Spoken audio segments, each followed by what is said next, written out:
अस्सलाम वालेकुम students, how are you all? I hope you will be fine. जी students, आज हम करेंगे चैप्टर नंबर 3 फ्रैक्शंस की एक्सरसाइज 3A। उसमें सबसे पहले फर्स्ट क्वेश्चन हमारा है फिलिंग द ब्लैंक्स, जिसमें फर्स्ट आपका है A the fractions of the shaded part is. देखिए टोटल शेडेड पार्ट आपने सबसे पहले काउंट करने हैं। कितने शेडेड पार्ट हैं? 1 2 3 4 5 6 7 शेडेड पार्ट हैं। तो 7 जो शेडेड पार्ट हैं वो हम लिखेंगे न्यूमरेटर में 7, और टोटल हमारे पास जितने हैं वो हम राइट करेंगे नीचे 20, 7/20। इसी तरह सेम हमारा बी है, right the missing number in 1/9। ये इक्वल फ्रैक्शन जो बेटा मैंने आपको बताई थी, ये उसी के अकॉर्डिंग क्वेश्चन दिया गया है। 1/9 है। इट्स मीन 1 को हम किससे मल्टीप्लाई करेंगे और 9 को, दोनों को किस डिजिट से कि हमारे पास आंसर आना चाहिए। फर्स्ट उन्होंने गिवन दिया हुआ 27, तो 9 3s 27 है।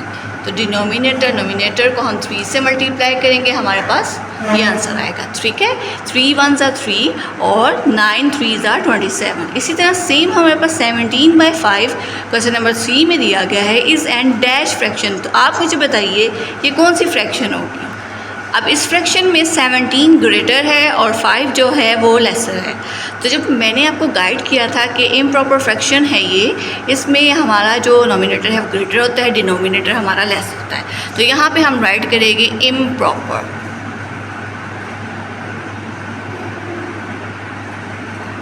ठीक है, और उसके बाद नेक्स्ट हमने देखना है कंपैरिजन फ्रैक्शन में से क्वेश्चन आया हुआ है डी 3/5 इज़ डैश देन 9/5। तो 3/5 क्या है? 9/5 से लेस देन है, तो यहाँ पे लिखेंगे हम less. Same 4/13 is dash than 3/13। 4/13 dash than 3/13। अब इन दोनों के डिनोमिनेटर सेम है, तो 4/13 जो है वो क्या है? 3/13 से ग्रेटर देन। क्वेश्चन नंबर 2 की तरफ आ जाते हैं। ये हमारे ट्रू फॉल्स हैं। फर्स्ट वाला देखिए, the shaded part in the figure represented as a fraction is 3/8, यानी कि 3/8 है या नहीं। इसमें हम काउंट करेंगे शेडेड पार्ट कितने हैं, 3 है, और टोटल कितने हैं? 1 2 3 4 5 6 7 8 है। तो ये ट्रू होगा, तो हम यहाँ पे ट्रू राइट करेंगे, यानी कि ट्रू का आप ट्री भी राइट कर सकते हैं और पूरा ट्रू के स्पेल भी लिख सकते हैं। आगे next 5/15 and 1/3 are equivalent fraction. तो ये कंपेयर करके हमने देखना है कि इक्वलेंट फ्रैक्शन है। अब 5 को किससे डिवाइड किया गया है? 5 को ऑब्वियसली 5 से ही डिवाइड किया जाएगा, और 5 1s 5 आ जाएगा, और उसके बाद नीचे 15 को भी 5 से किया जाएगा, इसलिए 1/3 हमारे पास आ गया। ये बिल्कुल ठीक है, तो यहाँ पे लिखेंगे ट्रू।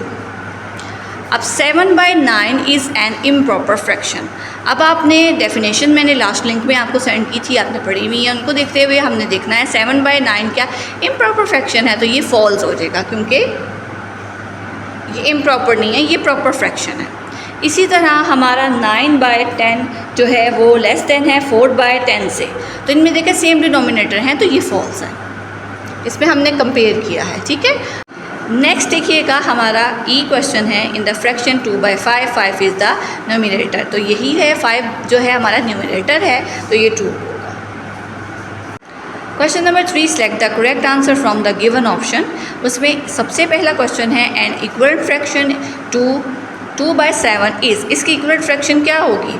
तो हमने 2 को और 7 को एक ही डिजिट से मल्टीप्लाई करना है, तो यहाँ पे हम अगर 2 से दोनों को मल्टीप्लाई कर लेंगे, तो 2 2s 4 और 7 2s 14। तो हमारे पास जो ऑप्शन सी है वो इसका आंसर होगा। इसको सर्कल कर लेंगे ऑप्शन सी को। अब बी में देखिए, in the given figure the shaded part is. अब कितने शेडेड पार्ट हैं आप काउंट कीजिएगा, 1 2 3 4 शेडेड पार्ट हैं, और टोटल देखिएगा कितनी आपके पास हैं पार्ट्स, 1 2 3 4 5 6, टोटल 6 पार्ट्स हैं। इट्स मीन आपका बी होगा 4/6। अब नेक्स्ट आपका क्वेश्चन नंबर सी पे आ जाते हैं, जहाँ पे है 4/9 एंड 3/10 आर। अब 4/9 और 3/10 कौन सी हैं? अनलाइक फ्रैक्शन है, लाइक फ्रैक्शन है, इम्प्रॉपर फ्रैक्शन है, या इक्वलेंट फ्रैक्शन है। इनमें से हमने बताना है ये कौन सी फ्रैक्शन है। देखिए इन दोनों के डिनोमिनेटर डिफरेंट है, तो ये अनलाइक फ्रैक्शन है, तो ए ऑप्शन पे सर्कल करेंगे। इसी तरह सेम है डी 37/5 इज़। 37/5 आपकी लाइक फ्रैक्शन है, इम्प्रॉपर है, अनलाइक है या प्रॉपर फ्रैक्शन है? तो ये आपकी इम्प्रॉपर फ्रैक्शन होगी। ठीक है, अब ई पार्ट में देखें, in a proper fraction the denominator is, आगे मेंशन नहीं किया गया, तो ये हमने डेफिनेशन कंप्लीट करनी है। तो इसमें ऑप्शन आपने देखना है कौन सा होगा, ए, बी या सी। तो इसमें हमारा ऑप्शन होगा B, greater than the numerator. इसको सर्कल करेंगे। ठीक है, तो ये आपने एक्सरसाइज जो है अपनी बुक पे सॉल्व करनी है और इसके साथ साथ इसको लर्न भी करना है। Thank you.